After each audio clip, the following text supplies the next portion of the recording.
frankly, when I was younger, I thought because I provided good feed, a clean stall, a clean trailer, a clean saddle pad, that those were good things for my horse, and they are. But I thought those were the things that made my horse love me. It really frustrated me as I wanted to scale, as I wanted to get better in the sport of rodeo and barrel racing. And it seemed like the faster the horse I bought, the worse my problems got. And they got amplified to the point to where I lost all confidence in myself. I wanted to throw everything in the dirt and walk away and just maybe have a horse or two for trail riding. But I thought I was done with barrel racing. And I'm so glad that one woman came along at the crucial time. She challenged everything I was doing. And she said, Kendra, stop listening to people and start listening to your horse. And she thoroughly offended me. I was embarrassed. I was offended. I was insulted. How could this lady challenge me, who had grown up on a working ranch in East Texas? My family raised and trained horses for a living. I could ride anything. But what I didn't understand at that time was I couldn't necessarily ride anything very well.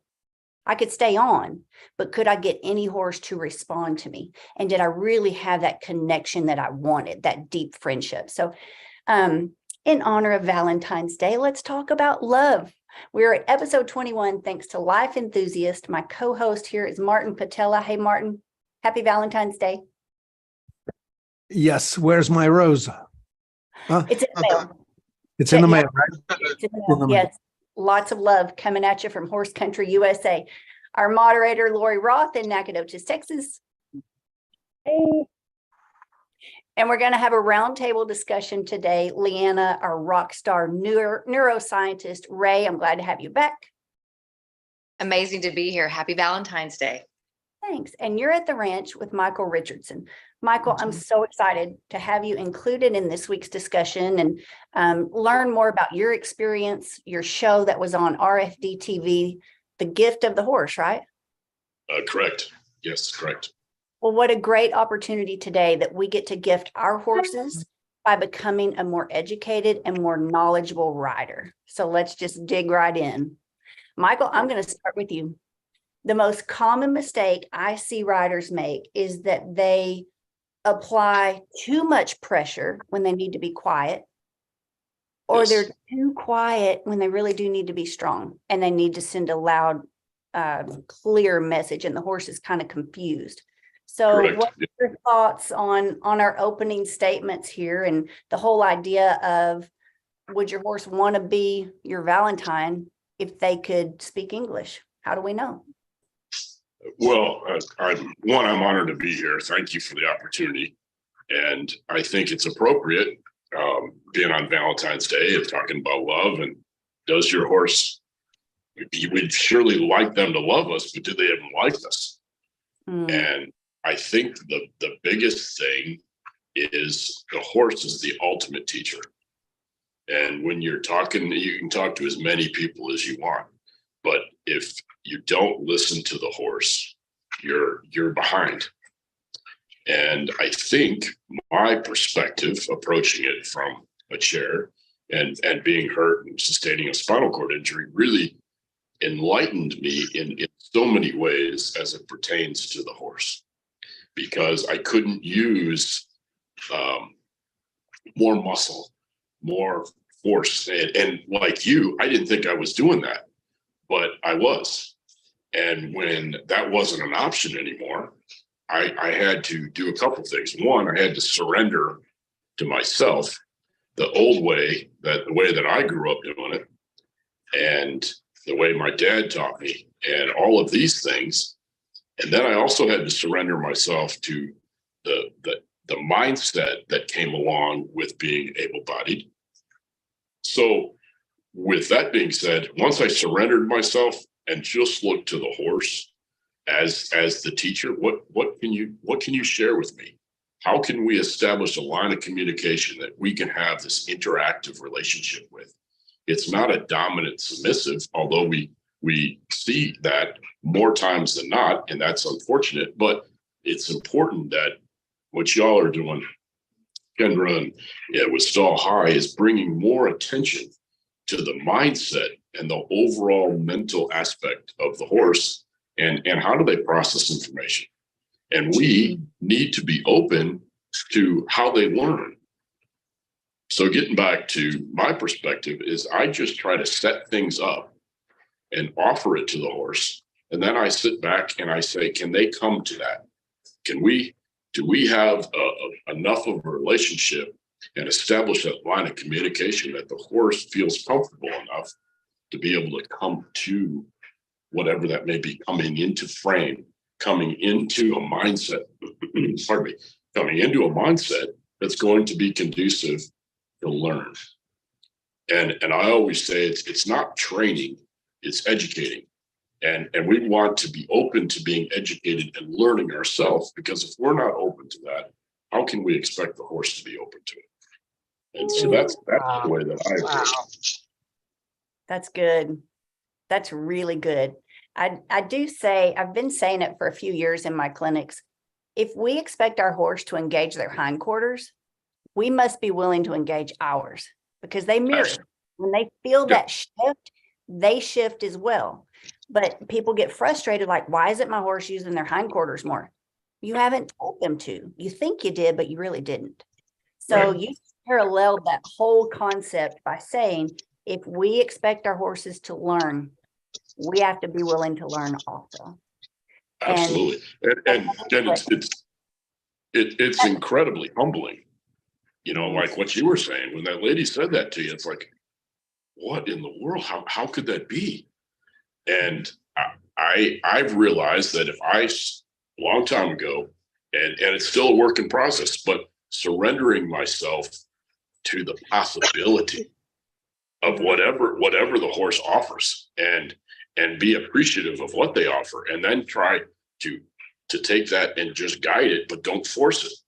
Don't take the round peg in the square hole syndrome. Yeah, you could probably get in there, but can you get it back out?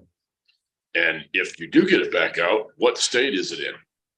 And we see that so often with horses, where they get pushed to the line of trouble, and more times than not pushed beyond the line of trouble. And then the people, the owners, trainers, whatever it is, maybe, don't have the wherewithal to understand how to bring them back. So then you have a horse that is more concerned and more frightful and wanting to react as opposed to respond. And so, again, probably the greatest thing that I've experienced with this overall perspective in the horse is the amazement of how they really learn and how they process information. And then what I've learned about myself that I try to continue to develop my horsemanship to share with others. And it's a very gratifying opportunity to be able to experience that. I'm sure you all have experienced it in your own right. And we're all here to continue to learn and develop and try to help our horses. Amen to that. Well, we're 10 minutes in and you've already challenged me. I've never heard anyone say it like this. So we've heard people say, well, you can't force a square peg into a round hole, or vice versa. No one has ever said, yeah, you might get that done, but can you get it back out again? And if you can, what kind of condition is it in? So just imagine that, guys. If you're trying to push a block into one of those little shape sorters that we all played with as kids, and you force the wrong fit, okay, or you rush it, you're going to booger up the edges. You're going to cause you're going to mar. And what I've learned about horses and learned through Stall High, and it is fascinating. Like, the deeper we dive, the more interesting it gets, and the more results we're starting to see.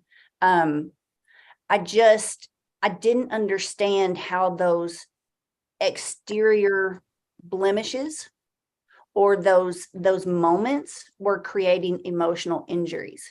I could not comprehend that as a younger rider. I knew my horse was an idiot, I thought, acted like a three-toed idiot, wouldn't turn the barrel, wouldn't go in the pen, couldn't catch it in the pasture. I could recognize the behavior I didn't want, but I didn't really understand the root reason or how I was responsible for it.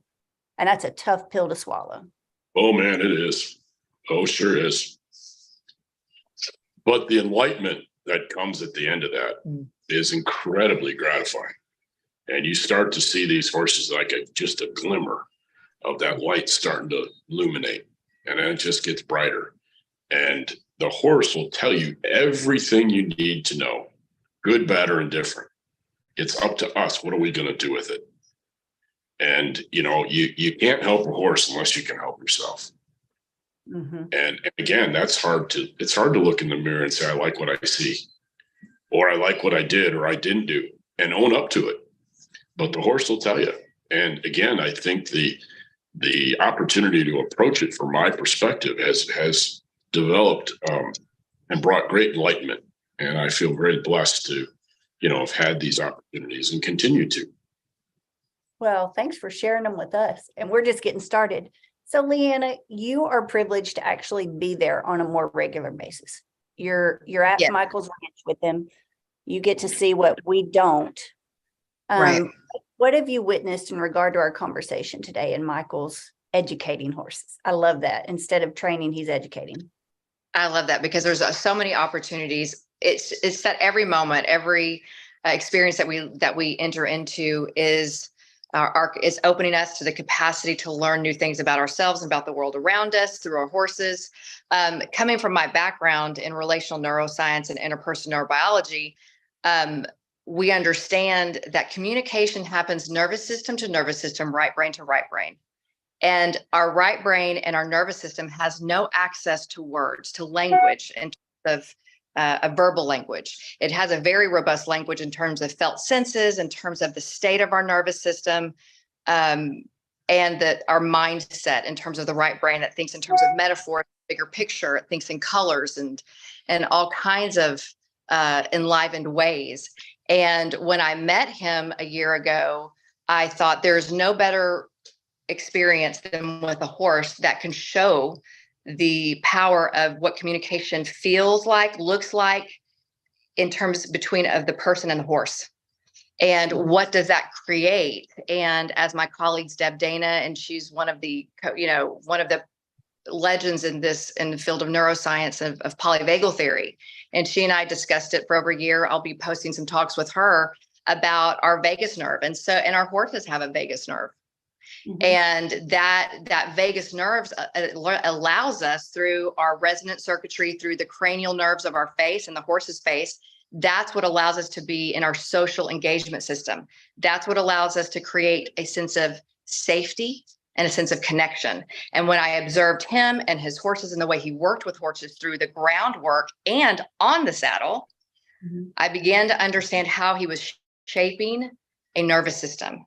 Not just the mind, and the mind is definitely there, but shaping the nervous system, increasing and expanding the horse's window of tolerance, and how he did that through strong softness is what I called it. There was a strength to it, but there was also a softness to it. It was bringing those two components together, and the changes that I would see in a horse in 4 sessions. And I'm so thankful that I've been documenting this along the way so that we can, allow this information to be used to protect the spirit of the horse, to protect and the safety of the rider too. And that's what I see, and that's what I've witnessed. And it's been an honor to be able to do that and then bring my clinical understanding of that. And then my sons into this world of horsemanship. And they are 8, 12, and 13. And it's just been a tremendous journey to be a part of. That's awesome that they have the opportunity to enjoy the gift of the horse. Yes. You said something just a few seconds ago. He's shaping the entire nervous system. And I don't think I've ever really thought about that either. At Stall High, we like to say that we help riders get to the root issues of their horses. If they're having a problem or they feel like they're stalled, like they've plateaued, they think their horse could be better, but they're not sure how to get there. We like to find the mechanical deficit, the mechanical error that has caused the mental injury.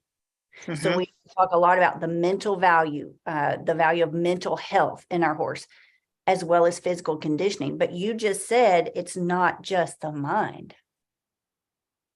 Yes, that's correct. And it's a profound thing to begin to understand. It's something that I'll be learning about the rest of my life. Because the state of our nervous system can determine the state actually biologically. So I always say it's not logical, it's biological. And so the state of our nervous system determines, can determine our mindset. It determines if we go into sympathetic arousal, hypervigilance, fight, flight. It determines if the nervous system will take us into our freeze. And we kind of touched on that last week, or, our freeze or appease. And we often think that if we change the mindset, then we'll change the state. And it's actually, if you change the state of the nervous system, then you begin to affect the mind, which once you understand that, you also understand the tools that your body is the tool. It's not the words we say. Those do help, don't get me wrong, but it's our body is actually the conduit and the tool of the relational field of resonance that's being created. And our heart, since it's about Valentine's, we can measure, brain waves, but we can also measure our heart waves up to many feet away. Like that's how strong and powerful what comes from our bodies and our nervous systems. But yes, shaping the nervous system of the horse. When Michael was talking about taking the horse to the edge, I always say that growth happens on the edge of challenge and support. You have to have both. And if they're in a sympathetic state of the nervous system, learning cannot happen there. If you're in a dorsal state of the nervous system where you're in that shutdown, learning cannot happen there. And I think that for us, whether we're talking about the horse or another human relationship or my children, I will look at the state of the nervous system and go, I can't teach right now. What my role here to do is to bring in regulation and connection and through attunement. And then once that nervous system becomes more regulated, and we have what I call 1 foot in ventral, as Deb Dana would say, and now we can say 1 hoof in ventral, is that then we can access the part of our brain that is open for learning.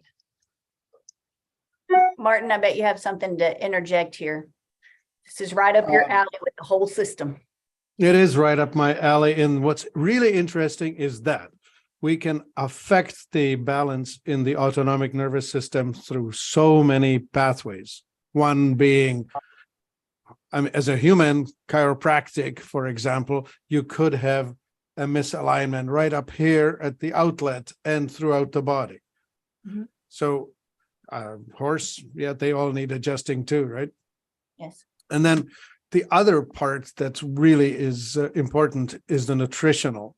With humans, we have 2 models, either the oxidizer dominant, the autonomic dominant. One is made more alkaline by starch or carbohydrate. The other is made more alkaline by fat and protein. And alkaline is the state of the parasympathetic, the rest, repair, digest. Whereas the acidic is the state of the fight, flight, fright, fawn, all of that. So nutritionally, I can combine a meal in such a way that the eater, the person consuming it, will either balance or go into one extreme. And an extreme of alkalinity is depression, or go into the other extreme of acidity is either anger or anxiety on the emotional side. I could keep going, but let's stick with horses. Okay, Michael, I'm gonna toss it back to you. So a lot of people try to force it. I think when a horse gets hot-tempered, when they get on the muscle, we think, and I certainly felt the pressure, right? I had a year-end event, a finals that I wanted to get to, or I had some big event that I worked hard for, and I was so tempted to just rush that training or that educating process that I wasn't able to read the body language of the horse. And Leanna, you just said, if they are not in the right frame, they're not learning. And how many people do we see still depending on drills, trying to, through that repetitive motion, just drill it into them mechanically and mentally. Michael, tell us about some of the damage that you've seen, caused to horses by people that don't Well, operate the whole nervous system. it is really sad when you see the process of trying to dominate. And I think what Leanna has just shared is spot on, and she's brought so much insight to my work with the horses that, you know, I was looking for these things, but I didn't have the insight to this degree by any means. And it's been incredibly enlightening. And I think that you when you have a situation where a horse is really troubled, what I do is I'll talk to the owners, and they'll, you know, I get a lot of people, well, I'm going to send my horse to you for 30 days.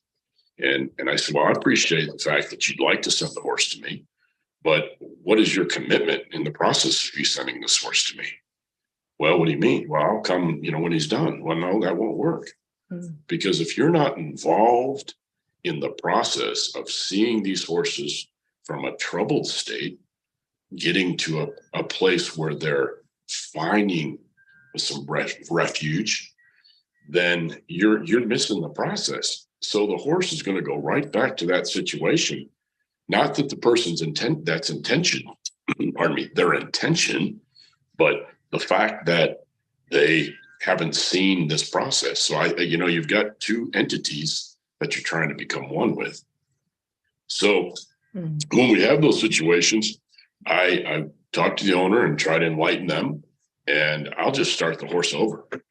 I mean, I go right back to the beginning and do the liberty work, and then progress up to the halter and lead work, and then introduction of tack and all of these things, because in this foundation that this horse has and lives in is unstable. There's no stability there. So the horse is doing their best to try to keep it together, but they have nothing to fall back on. And when you talk about the neuroscience, I mean, it's incredibly fascinating to be able to see these nuances of a big blink, or just ever so slightly a flare of a muzzle, or seeing the right side of the horse's face is all scrunched where the eye and the muzzle are shorter on one side than they are the other. Why are they holding their ears this way? What state is their muscles? Are their muscles, pardon me? And these are things that I look for before I progress on. We need to help them understand that they, one, learn how to regulate themselves and get to a place where they can learn. And again, it's sometimes hard to swallow when I'll say to a lady that's got a reining cow horse or got a big time barrel horse or whatever it may be, a jumper, and say, we got to start this horse over. Well, I don't want to do that. Well, then I appreciate you considering us, but this probably won't work for you. More times than not, that horse has come back to me after they've gone to some different situations, different operations, trainers. It just didn't work. And then they come back and say, well, can we try? And I say, absolutely. But it's starting them over, because you can't just assume that the horse is comfortable. And you can't just assume that more mechanically thought process of aids, of bits, of all of these things. And it's horrific, and it just, ugh. But if given the chance, I have seen these horses come back, and more times than not, they've come back and they're better. It only makes sense. They're in a mental state that's more conducive to learning. They're thriving on the fact that, hey, you're giving me a chance. All I ever wanted post-injury was a chance. I didn't know if I could make it or not. I just wanted a chance. Well, horses the same way. So in that process, what you're looking for is the slightest try, and then develop that. And I have just been incredibly enlightened with Leanna and her insight. It's just been so awesome to have this collaboration, to see the effects that it has on the horse. But the attunement and helping them understand, to be able to regulate their mind, to just start going in that direction of finding some ability to relax. Because if a horse isn't relaxed, they're not learning. You're just putting more fuel on the fire. And Totally agree. Mhm. yeah, and so then people say to me, well, can you guarantee it? No, I can't guarantee it, but I'll do the best I can to help this animal. And then I look back at my riding and my interaction with my horses. When I get on a horse, there isn't the option to just get off if things get rough. So you have to know in your heart and your nervous system and in your mind that you have done everything you can to help this animal. Mhm. Because when I get on them, and this is what I try to help people with, able-bodied or in similar situations to myself, is I want to know in my heart that this horse is going to walk through fire for me. And that's something, and that And gets me every time. That's what we all want. I Yep. think we all dream of that type of connection with the horse and that type of trust. I think one of the best clinics we ever did, Lori, was the one titled Ride with Confidence. Mhm. It had such tremendous feedback and interaction and people signing up for it. And it really showed how many people are riding without confidence. They really Oh. do. Yes, and it gets back to your comment, the drills and the different bits. And I'm not saying that there aren't places for different types of bits to develop that communication, but they have to be used in the right way. And Right. and that comes with understanding of what that process is. What is your communication? If you're taking a feel of the reins, your horse is gapping his mouth. I think we need to go back and we need to address some things. If a horse won't step under and cross that midline, well, the message isn't getting back there in a way that they understand that I can do this without getting hurt. And their system is such that they know when they need to put the wall up for safety. And that flight response probably has been taken away, not solely, but for the most part. I got a strong bit, you're not leaving me. But the horse is saying there's going to be a day, there's going to be a moment that I am going to leave. And that's when you see the wrecks. Yep. Yeah. Amen. Yeah. So you said something about a horse gap in the mouth, and that's screaming body language. I love how Oh my Julie God, said yes. that 2 weeks ago. The silent screaming of body language that is being completely ignored by the industry at large. And Absolutely. people looking for calming pace, they're looking for different feeds, they're looking for different therapies or therapy devices or technicians. Nothing wrong with any of that. Like you said, when you understand why you're applying it, and when Right. you comprehend like what is the goal, and please, if you love your horse, I think we can be very contradictory as riders. We profess to love our horses. However, if the horse could speak, not every horse feels loved, because actions are stronger than words. And they Yes. don't want more things. They don't want more products or more supplements.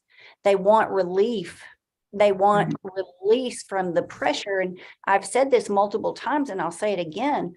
If a rider will just step back for a minute, it doesn't matter who told you to do what or how many championship titles that person or that group of people has won. If a horse is gap in the mouth, if they're on the muscle, like you said, they're not relaxed, they're not learning, you're practicing horsemanship, not horsemanship. And if you just step Amen. back for a minute, if there were two people competing in the arena and you pull on that person as hard as you pulled on that horse's mouth, or if you were swinging your arms as hard as we do through a pole pattern or breakaway roping, or barrel racing, it's not one event being isolated here or targeted. If those were two people in the arena together, one of them's going to jail. Because Yes. it's physically Yeah. abused. But Absolutely. people are applauding it like, oh, look at that girl hustle. Oh, she's really making him work. It's wrong. And that's Absolutely. what we're here to challenge, and not to make anybody feel worse as a horse owner. We truly want to educate. We want to provide the support, the wisdom, the expertise, the content that you guys, if you're watching right now on YouTube, Facebook, TikTok, here in the Stall High app. Maybe you're watching a replay at some future date and time. The team at Stall High is here for you. If you're having problems with your horse or you feel like you have plateaued in some way, you just clicked on the right spot. This is your opportunity to do something about it and then be able to rinse and repeat in a good way when you understand the process. And Michael, it sounds like you had to think a little harder. You had to dig a little deeper. You had to invest more time into really understanding the why of the horse. Oh, no question. No question. It's say again. Michael, I have a question for you. Yes, ma'am. It sounds like you're a very authentic horse person. Thank you. True to the word of authenticity. And, I just did a podcast last week on how horses can teach us to be authentic. And I think that if we stop and wait and listen long enough and hard enough to the horse, they will be authentic back. Horses don't lie. They're going to tell us what they need and what they want at that moment. If we will just stop and take a listen and authentically care about those horses. Do you agree, Michael? Oh, absolutely. I so appreciate your thoughts and your comment because that's a huge part of it. There's times I'll be working a horse, whether it be at Liberty or halter and lead, and I'm just going to sit there and I got to work on my breathing. And then I've got to work on having a better thought in this process and how can I help them? And more times than not, less is more. Yep. Yeah, do less. You don't need to cram on these horses to get the job done. If they understand their job, you're going to be successful. If you go into and they will help you. Oh, not a They doubt. will help you. Not a doubt. They will help you be a leader. I give a seminar to large corporations like Exxon and Amazon, and they send their CEOs and their potential leaders to me to teach them how to be leaders and strong leaders. And I use horses. And you would be surprised at how many of these guys that just really think they've got the life by the tail, and they will march out into the pasture to catch a horse. I give the assignment, go introduce yourself to a horse and bring it back to me. And in the beginning, they all come back without a horse. And they say, well, why? Why wouldn't that horse? Well, I mean, I think I'm an effective leader. Why can't I get this horse to follow me? So, and by the end, they are leading the horse at Liberty at the end of 3 days. And they feel like they have become a more effective leader by working with the horse. Good for you. That's Thank lovely. you. Keep up the good Sandy, work. Sandy has great news. We're celebrating with Sandy this week because you just received your degree, right? In equine behavior therapy. Is Yeah, that right? I just received my doctorate, my PhD in equine behavioral science. So Good for I'm you. excited. Oh, that's fantastic. Thank you. That is fantastic. I'm 71 years old and I'm not going to stop learning, but this was a hard one. Well, we applaud you. Well done. Very well Absolutely. done. Thank you. Leanna, the word authentically, like authentically care. And any advice for someone who's watching who may think, what if this applies to me? Like, what do I do next? How would you help someone in the journey and the support, like to take responsibility, not to take blame or shame? Yeah, well, blame or shame actually will take us to the part of the nervous system that isn't conducive for learning. And so this is where we could have a whole other discussion on the neuroscience of compassion. And, it also gets into our own history, right? Of how were we treated growing up and through our lifetime when we had difficulty learning. You know, those kinds of things, asking those kind of questions within our inner world is actually really important. And our inner work shows up in the round pen. Our inner work, our inner world shows up all the time. And you can develop the capacity to be an observer, a noticer, and a witness without being so connected to that moment. It's Dr. Bonnie Badnock. She wrote the book, The Heart of Trauma. And being a brainwise therapist, she's one of my dearest friends. And we spent years together through sand tray work, through work in ecology, discussing how we access those parts of our inner world that will allow us to be more open, receptive, to be a witness without judging that moment. And those are skills that any one of us can learn. We are wired for connection, and because we are fearfully and wonderfully made, and we are neurobiologically wired for that connection. And when we begin to understand that at a deeper level, it just that resonance begins to fill all of the interactions and experiences between us and the world around us, our horse, our families, the people we meet along the way, those that we co-journey with, like at Stall High. Again, I'm going to go back to the sense of community. Community is a big key. Do you feel like you have a place that can receive you without judgment? This is one of those places that can receive you and your horse without judgment, to be there with you as you move through. And to me, that's just an honor. Yes. Yeah. Good. May I interject another thought? Yes, sir.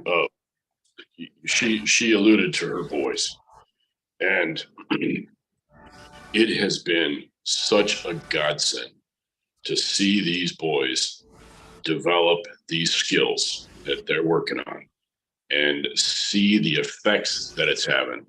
Of you're not looking at a kid anymore, you're looking at a man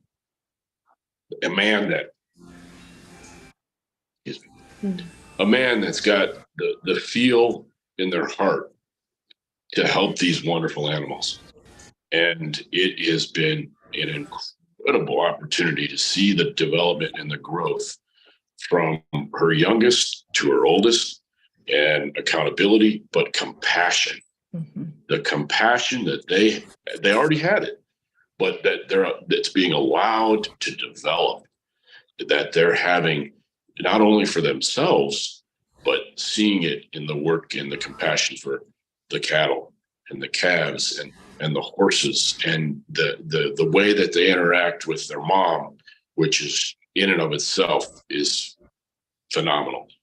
But it's a beautiful thing. And I think that so many times what we want to do is push our values, whether it be a person or a horse, and then have these thoughts of the expectation, well, it's going to work, right? No, it's not going to work. You need to be open. You need to have that compassion to be able to develop this confidence, to be able to work and experience what a beautiful thing working with livestock and working with these phenomenal animals that God has blessed us with. I say all the time that God put something so special on a horse that they deal with us, because we got a lot of baggage and we don't want to acknowledge that baggage. But when you can acknowledge it and start setting it aside, you'll be amazed at the process up here, and the effects that it's having with people and horses. And your horse, you will be amazed at how soft a horse can feel. You'll be amazed at how light and sensitive they become, and how they actually want to please you instead of butt heads with you all the time. And that itself is the reward for us. I mean, so many people are chasing, and I've done it too, chase the gold buckle or chase the trophy saddle or, chase the title at all cost. And like you said, just imposing and cramming our own values and our own goals onto that horse who didn't ask for it. All the while, we're not fully, authentically, I love that word, Sandy, taking responsibility for all the crap we drag into the relationship, the baggage. I personally didn't understand how much that was stalling me with my horses. I didn't understand how my childhood trauma, my experiences were actually getting in the way of my progress. Mhm. Big How time. would I have known? You know, I was just trying to get as far away from small town USA as I could and put all of that behind me. But there's, and probably still is, a lot of healing yet to do. It's like you say, I think it's unfair to push our values onto a horse, and it's unfair to push our burdens onto them. Now, Yes. if you're unaware and you've done it Kendra. unintentionally, we don't push any blame or shame. But can you at least, are you at the point where you can consider, is this potentially holding you back with your horse? And if so, again, you've clicked on the right place. You have found the community of horsemen that actively take responsibility on a daily basis to keep learning, continue the education process so that we can be better owners and riders of our horses, and not just profess to love them, but actually have them love us back and it be an authentic relationship. Sandy, yes, ma'am. And yeah, well, I just want to say, Kendra, that I think you're being a little hard on yourself as far as saying, okay, here's what happened because of my childhood, whatever. I want to tell you, we are all enough. We are all enough. We just have to recognize it. It is there. And I'll give you a fun fact that when you were born, the chances of you being born when you were born with your DNA, combined with your parents' DNA, combined with their parents' DNA, is 400 trillion to 1. This is a fact. Now, are you not special or what? Yeah. Well said. Well said. Yeah, So- we're all very special. And I tell people all the time, God doesn't make any junk. Agreed. That's right. But we can And I think we all, we all have that in us, and we all are questioning our own authenticity at all of the time. And that's where horses can come in and really help us with that, because they will give you immediate, honest feedback.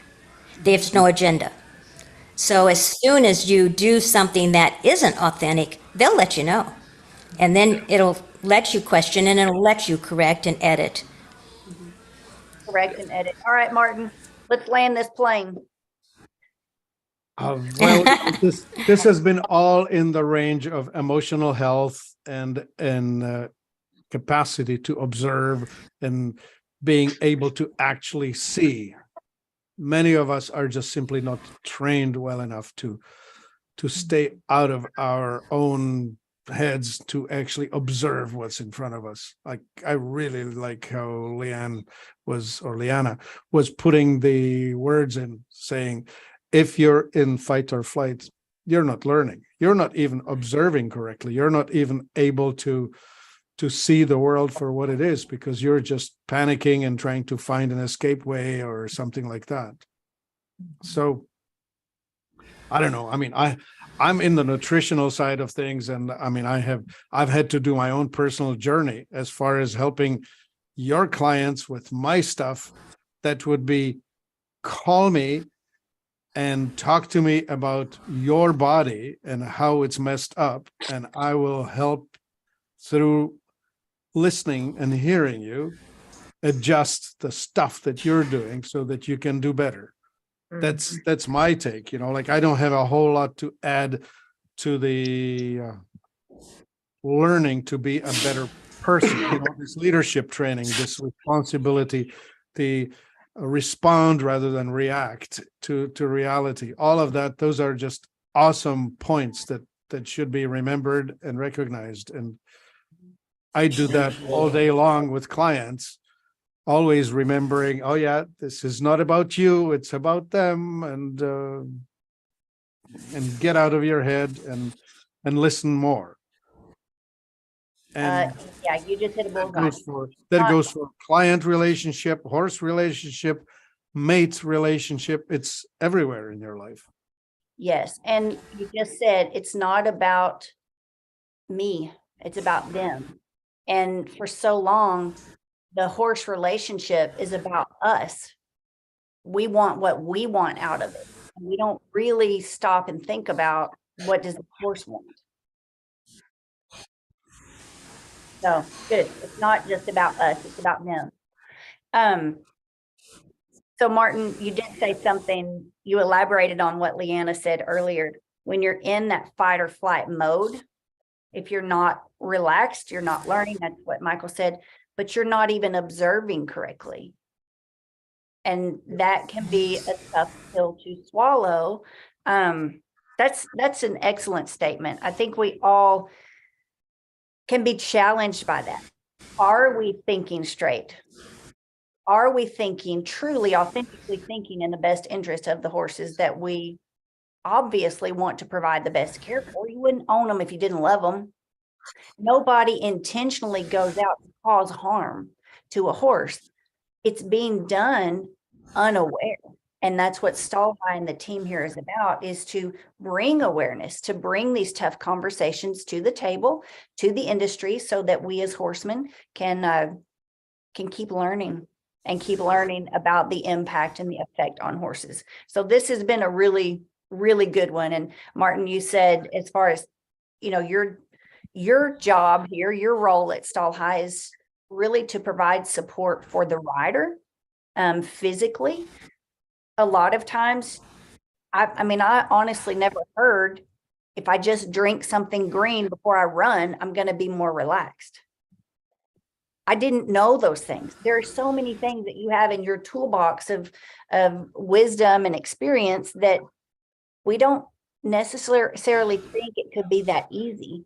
But can you remind us about how greens can have a mental difference? Okay, sure. Well, we were talking about the autonomic nervous system, the fight or flight on one end, the rest repair on the other. Mm-hmm. The most parasympathizing food that God made is chlorophyll. So if you can put chlorella or wheatgrass juice, barley grass juice, alfalfa leaf, any of those dark green leafy things into your body, it's going to fire up or promote the parasympathetic reaction, the relaxed reaction. Magnesium is the other, is the mineral that will also help. So, well, I guess all my friends in Denton are listening, because like every grocery store I go in, all of the green V8 is off the shelf. So I had to order it. Now, Martin, will you remind us which products you have that will help someone who's getting on the muscle before they run? oh yeah. Yeah, we have the spray on magnesium. Okay. We have a product called Topically Everything. It's a 4-ounce bottle. You can just spray it on, rub it on your legs, arms, belly, wherever you want. Or we have the plain magnesium. We call it magnesium oil, not because it's oil, but because it feels sticky, oily. But it delivers transdermal magnesium. And the reason you want it transdermally is because when you swallow it, it opens your digestive system too much. So, I didn't know that. oh yeah. For constipated people, it's like hallelujah. But if you take too much, well, I'll say it this way. Don't swallow magnesium products if you're getting in the car, because when it hits, it's going to be very urgent. Uh-huh. Good to know. How far out do you drink these green things? An hour, 30 minutes before you go into the arena, or that 20 morning? minutes. Yeah, 20 minutes. You want it to settle a bit. You don't want to just be Okay. sloshing around. So. Thank you. Drink green 20 minutes before a run. What are the greens? You talked about your mag. What are your green? Well, at the Life Enthusiast website, we have a brand, Exula, EXSULA, and in there you would find chlorella blend, you would find Orasil, Aura Fit, Aura Max, and Exela 50. These are the products that we have there, each of them strongly based on the green stuff, and each one of them with a purpose. Do you want me to highlight why? Yes. And talk a little bit about your process. If somebody really wants to take responsibility for their health so they can be a better rider for their horse, tell us about your diagnostic tool again and how they can go through that process with you. Okay, I'm a CMTA, Certified Metabolic Typing Advisor, which is a discipline of the functional medicine sort that has us understanding how genetics and food interact. And this is based on our ancestors having lived in a particular resource or geographic area that had a particular resource. The further away from the equator, the shorter the growing season, the more dependent these people were on protein for their diet. The tropical people, they do just fine on fruits and veggies. They, I don't know, North African heritage, they do fine on dates, figs, pomegranate, sweet things. But further north, like the Swedes, the Norwegians, and the British, they all had shorter growing seasons, and they are adapted to a much higher protein intake and depend on fat for energy. So when we mess it up, it doesn't work. Anyway, so that's the how and why. And we have a thing called metabolic typing test in the Life Enthusiast website that you can take. When you take it, it comes with coaching from me, and it will help you implement the learning into your life. How you can structure your meals so that you are managing your pH, which means you will manage the state I talked about earlier, the fight or flight versus the relax. The sympathetic parasympathetic balance is strongly affected by your meal combinations. So that in hand, at Exula, we manufacture superfood blends, and we make them here in the United States from carefully chosen ingredients. We've been at it since 1989. We have lots of experience with it, and we know what works and how to put it together. And I don't think I want to take the time to explain, but the manufacturing process involves four main things. We don't extrude and reduce so far down that it's an easy to take pill. Because when you squeeze things down so much, a lot of the ingredients that are required in bulk are gone. So this stuff comes to you as powder in spoon, and you need to take it by the spoonfuls. You cannot just reduce it down to, well, I'll just take a pill and I'll be done. It's a fallacy that you can actually reduce stuff down into something that small. Wow. Yeah, so that's a tough pill to swallow too. And we've talked about that a couple of times. That's a tough pill to swallow. That's a tough pill to swallow. This is an unpacked, some things can be concentrated, but you cannot get away from needing fiber or needing emulsifier or needing a bulk in your food. It's just, we're just not built that way. You can't get away from that foundation relationship with your horse. People are trying to expedite it. They're trying to microwave train. They're looking to tie downs, war bonnets, bigger bits, devices and supplements, calming supplements, trying to manufacture a rush. So Martin, thank you. Lori has dropped the link so that people can access your direct website and get in touch with you. Thanks for reminding us about your test and your coaching available. So guys, please reach out to Martin Patella at Life Enthusiast if you are serious about improving your own health so that you are more sustainable, so that you can ride better and longer in the saddle and take even better care of your horses. It starts with us. Michael Richardson, Leanna Ray, you really blessed us as well today. Thanks for being here. An honor. Can we Thank get you. back? Can we continue the discussion next Tuesday? Let's do it. Oh, yep. I'd love it. Yeah. Thank you. Happy Fantastic. Valentine's. Happy Valentine's Day. Thanks for Yeah. the reminder. Thank you, Lori, Sandy. Congratulations on your doctorate in horse behavior. And Lori and everybody else who's from Stall High here on this Zoom, thanks for being here today. I love you guys. For the love of your horse, go out and pay attention. Here we go. $0 and pay attention, guys. Thank you for everything you're doing. Bye-bye. Take care. All right, guys. I'll see y'all next week. And for my Bye. advice, I'll see you in class. All right. See you, Lori. It's great to see you guys.